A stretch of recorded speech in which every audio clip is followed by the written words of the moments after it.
Sometimes to build the confidence to trust again after so much loss is so hard. But to build up the confidence to find happiness and love just for it to get shut down is so much harder. And this week's episode was freaking brutal. This is a lot to unpack, so we're just going to get into this one. So this week we see Suhiro, who was this character that is a master for Ranko that comes to the cafe quite a bit. In the last few episodes, we see glimpses of him. And he is killing another maid. And he gets a phone call for a new job. And it hangs up. Now, my first reaction was, man, that sure sounds a hell of a lot like Nagi.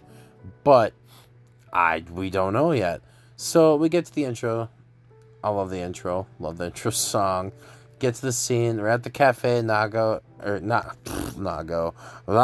is serving him. And they get kind of a little closer. And he kind of asks her if she wants to go on a date tomorrow. And she doesn't exactly answer his questions. So we get back to the cafe into the kitchen side. And Nagumi and all the other girls are talking about, oh my gosh, she really is getting close to this guy. And obviously Nagumi is worried because, with maid relationships with masters, it's not allowed. She'll be banned. She'll be kicked out of Akiba. And obviously not only that, but Nagumi is, that's like her best friend, her roommate, the one that she's been through her thick and thin so far throughout this whole series. However, Yasuko, as tight and nasty and greedy as that motherfucker is, decides to make the date happen because she thinks he's a banker. Of course, what else would it be, right? It's the guy with the metal briefcase, could be anything. So, the date gets set up, and obviously, Nagumi's helping her out. She and all the other girls want to get her all set up, so they do her makeup, they do her hair, they paint her nails, they get her this outfit. She goes out on the date, and we kind of see the scene in the elevator and right before the elevator, and please forgive me if I butcher this name, but the panda, or Okachimachi, and she follows her into the elevator, and she's about to say something, but she doesn't get a chance to. So she goes on the date. They go, they do like normal date things. They go to the zoo. They eat lunch, and the lunch is a rice omelet, of course, that Ranko made, and she puts ketchup on it. She brings us this freaking Maid Cafe bottle of ketchup with her, and I love it. And at the end of the date, they're kind of looking at space fan heaters and drinking coffee, and they're like, oh man, these things are the best, They go to the lake, and because he wants to talk a little bit, or maybe a river, one of the two, and they're talking, and he's like, look, tomorrow I'm sick of my job, it's been controlling my life, and I haven't looked for my own happiness, which is like kind of a theme for this, because obviously Ranko's kind of the same way, where, she hasn't really looked up for her own happiness, and gives her this ticket to leave town at 11 o'clock the next night, or somewhere along those timelines. He leaves, and then out of the shadows, Ranko knew it, but Okachimachi comes out, and and obviously, Ranko's like, how long you been there, and what do you want? Well, come to find out, she was the maid at the very beginning of the series that shot Ranko's head mistress for the maid cafe. And the reason she did it is she wanted to become a maid, and the head somebody in her division hired her to kill this maid, and so she thought she'd go up.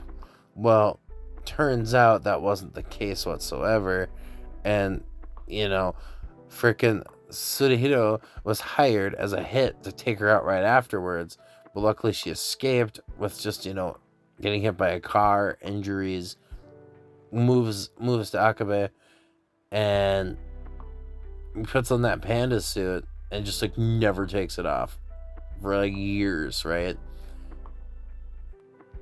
come to the modern time, realizes Ranko's working there, and kind of freaks out because, the whole situation. So Ranko finds out for the first time that this panda is the one that killed her head mistress. And at the same time, Okachimachi warns her about, this guy's intentions. Like, he's not really into you. He's going to kill you, and I don't want him to kill you. And at the same time, you're kind of thinking, oh, maybe she's just trying to make up for the fact that she killed Ranko's old, head maid. But at the same time, it's like she just kind of cares for it too, And at that scene, Ranko shoots, and we think that, she shoots Panda and Panda dies. But come to find out a little bit later, she didn't kill her. She just shot the head and let her go because she's never going to forgive her for the fact that she did that. But she respects that she was looking out for her. So Ranko's packing her bags and getting ready to go, and her and Nagami are talking, and Nagami's like, look, we had such great times together, like they were together through everything. Like, they were both awkward at first. They started together. They've done everything together and become great friends. And she's going to cry when she leaves, but she was already crying at that moment. And Ranko's packing her bag, and she's like, I'll never forgive you or forget you. And she leaves. She looks at her Maid cafe outfit and walks away. Goes to the train location where they're supposed to meet up. She gets grabbed on the shoulders by some guy that coincidentally is in a trench coat as well. And he's like, oh, I'm sorry, I mistaked you for my girlfriend. And this is literally just this chick that looks like identical to her, and he looks like identical to this guy. It was really weird, but so she's waiting, and we cut to this alleyway where we see Mr. Spy himself kind of on the phone going, look, I'm gonna do this my way. And he was walking down the alley just to get shot. And who would have shot him? Of course, it was the one and only Akachimachi. Akachimachi, the panda. And, he's like, who are you? And she's just like, I'm just a panda, yo.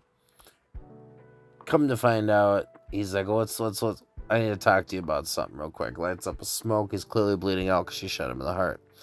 Trying to defend Ranko. We come back to Ranko, and it is like the saddest scene ever. She's just finding happiness. Coming to find out this man's a hitman trying to kill her. He doesn't even show up. It's raining, and this tear, we don't know if it's tear or rain, but I'm gonna say it's a tear. Rain falls in like the corner of her eyelid and just focuses for half a frame and drips down. The first time we see her actually truly happy, destroyed.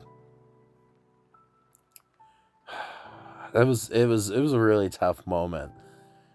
We go back to the Maid cafe, and there's water and blood, and obviously Ranko knows what happened, and she's like, look, is this like, I'm still not gonna forgive you, for everything, even though you did that. And she's like, I don't expect you to, because at first she's not talking, but she's like, I don't expect you to forgive me, but I need you to know one thing. And this is a very key thing that, okay, the thing she tells her is that phone call I got back on that day and the hit that was put on you just now was from Nagi, okay? Whoo! Pretty predictable at this point in the story, but holy shit. Those two used to be close. Come to find out that she put a hit on their own freaking, and then like made it a huge deal. Like, oh my gosh, mind-blowing stuff. And obviously Ranko's not happy. She grabs her gun and she's pissed. I'm telling you, these last 2 episodes are gonna be ferocious. There's gonna be so much blood and so much action. It's gonna be fucking awesome. We get the end credit scenes. Classy outro, as always. And then we get the last 10-second, after credit scenes, which ends up being right before good old Pandy shoots Mr. Detective over there. We see on the phone that he tells Nagi that he's not going to do the job and he's doing this his own way, even though he's going to be disbanded or, like disowned. So he wasn't even going to kill her in the first place. He was seriously going to leave with her. And right before he gets shot, he pulls out a case and the bullet comes out and the case goes flying, and it's a ring. It is a ring for Ranko. The little minor love story that we got was destroyed over this man's karma history coming to get him for everything he had done to people. While Ranko was just finally opening up and trying to. It was such a great episode for our characters. Specifically Ranko, and finding out about Panda and just everything. We've only got 2 episodes left, and I'm really excited to see how this ends. I really want to know what you guys think, because damn, it's been an emotional week for anime. There's been a lot of crying for me, but thanks for sticking around. If you made it this long, give it a like. If you enjoyed, give her a shubby. And I will see everyone in the next video. Until then, Squids out. Peace.